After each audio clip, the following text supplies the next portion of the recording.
Hey everybody, here I am back again, hoping to talk to you about something interesting I did last year. If you don't know me, this is a cross-country trip that I did, and it was approximately 9,313 miles, and I left in October, got home in November, being from Tacoma, Washington to Key West and back, with a stop at my nephew's house in Texas and a stop at Valrico, Florida, at Forgotten Angels Camp out for a little over a week. I had a great time there, but we'll talk more about that later maybe. I thought we'd never really properly talked about my trip, and I couldn't possibly get all that out in 11 minutes because there was just way too much cool stuff that I saw. And speaking of which, I don't know if you can see, there's little bits of and patches of snow on the side of the road here. This is in Vail, Colorado area, going up to the pass. And it's a great road, but it was really cold. It was like 36 degrees when I left that morning from the motel. So I stopped at this place to put on every layer that I had, which is my usual habit, and I just threw my camera on my handlebars. So I knew there wouldn't be any audio on this, but I thought it would be interesting enough to maybe hold your attention. And I think it's interesting, but you know, it is amazing to me how the actual beauty of the stuff that I saw, even though GoPro takes some really good footage, it really doesn't compare with real life. So if you're contemplating a road trip or even a trip in your backyard, get up and go. I couldn't recommend it more highly. When I was traveling, I used a different series of apps to track and to make sure I was going where I wanted to go, including paper maps. I used the Relive app, Google Maps, and I had the tracking feature on, so that a couple of key people would know where I was. I followed with the Harley-Davidson app, and yeah, that was a hot mess. And my bike speedometer for, like I think I told you, a total of 9,313 miles.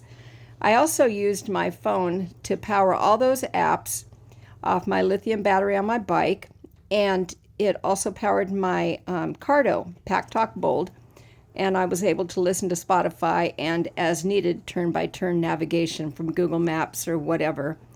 And yeah, so that was very, very helpful. I know a lot of people say that they don't need that distraction in front of them, but I find that it's really helpful if you know that there's going to be some hairy turns coming up to have just a little bit of I can glance down and see where I need to be, positioning myself in the lane. And you might be interested to know that I did average about 440-ish miles a day because, like I said, I spent 7 days at Forgotten Angels, some other days here and there with friends. But yeah, for a total of about 20 days traveling. And that was the math that I came up with. And if your math is different, okay. No, I never said I was a math whiz. I took this trip solo. And one of the things that I've noticed as I'm going back and reviewing my clips from all of these little SD cards that I have squirreled away in my stuff is that I just really want to go do it again. I don't mind traveling with other people, and I'm getting ready to take a trip with an assorted bunch of friends and people that I don't know yet down to the Grand Canyon, so it'll be a different kind of a trip. Not quite the miles I'm used to, but I'm sure it'll be fun. I never go someplace on my bike and don't have a good time. I think that travel as a learning experience is all about what you're willing to put out there for yourself and what you want to get out of it. And I mean, even if I'm not on my bike, I've never really had a bad time. My mother always said, if you're not into something, you need to just get out of it. And I've always found that to be pretty true. By this time when I was in Colorado, I was starting to get just a tidge homesick. So I didn't stop and see as many things as I wanted to. And the weather definitely was a factor in that too, because some of the places that I was thinking about going on the Harley Challenge and the other stuff, it just wasn't practical because of the road conditions. You know, when you're running around on frozen roads, you really don't want to be too sketchy about it. Yeah, so I skipped a couple of stops. I skipped one back in Georgia because there was a cold front blowing in, and I wanted to try to get ahead of it and get headed on home. And I was lucky about that because I did beat it. Although, I was pretty lucky also in not getting rained on this entire trip. I thought, well, you know, I'm not going to wash my bike because at some point I'm going to have to ride in the rain. And I don't mind that. I'm from Washington. I ride in the rain all the time. But anyway, I was like, "Oh, I'm not going to wash it. I'm not going to wash it." So I was getting closer to home and I'm thinking, wow, what is going on here? So, but anyway, by the time I got back into Washington State, up by a little town called Ridgefield on I-5, that was when I hit just a little bit of drizzle. And it wasn't even enough drizzle to take anything more than the top layer off of the bike. And so when I took it in for my service after I got home, the mechanics were like, yeah, next time clean it before you bring it, will you? I was like, yeah, okay, I will. I'll try to remember that. Can't promise, but yeah. If you guys have any questions about my road trip, please feel free to drop them in the comments below. And if you haven't yet, please feel free to hit that like and leave me a comment about anything. And subscribe if you haven't subscribed yet, and you can share this ridiculous video with your friends. I mean, a lot of people think that it wasn't really a smart thing to do, and a lot of people think, oh my gosh, you must be so brave to have done this, but I don't really think that any of those things apply. It's just something I wanted to do. I got up, I prepared for it, and I did it. And one of the reasons that I'm able to travel long distances, in my mind, is because I'm active. I keep myself active every day in the winter, and every day in the summer I'm on my bike. So, you know, having an active lifestyle sets you up for having an active riding season, in my mind anyway. That's what I tell myself, and I just get up every day and I do what I want to do. And, you know, you really can't get much more fun than that, because I cannot tell you how much fun I had. I talked to so many people on this trip. I made some really great friends, people that I still chit-chat with all the time. Yep, I'm talking about you, Brad. Brad St. Clair and his wife. Had a wonderful visit with them in the midst of a ladybug infestation. Yeah, well, you'll have to go back and watch the videos for that. Or leave me a comment and maybe I'll reply. One thing I have always noticed about a long road trip is that you get yourself a certain momentum when you're traveling, be it with anybody else or if you're on your own. And I've done some road trips. I mean, I haven't done as many as some, but I've done more than others. So, you know, there's that. But anyway, I do find that when you get home, there's always that momentum that you tend to, it's hard to explain. It's like you're going and you're going and you're going. You get up every day and you do these certain things to get yourself on the road again. And then at night you do these certain things to get yourself ready to go on the road again in the next morning. And to get about your day in a, well, semi-orderly fashion. I wouldn't say anything about myself as organized.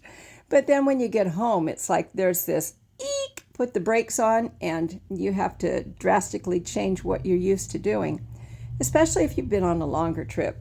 And this was by far the longest trip I had taken to date.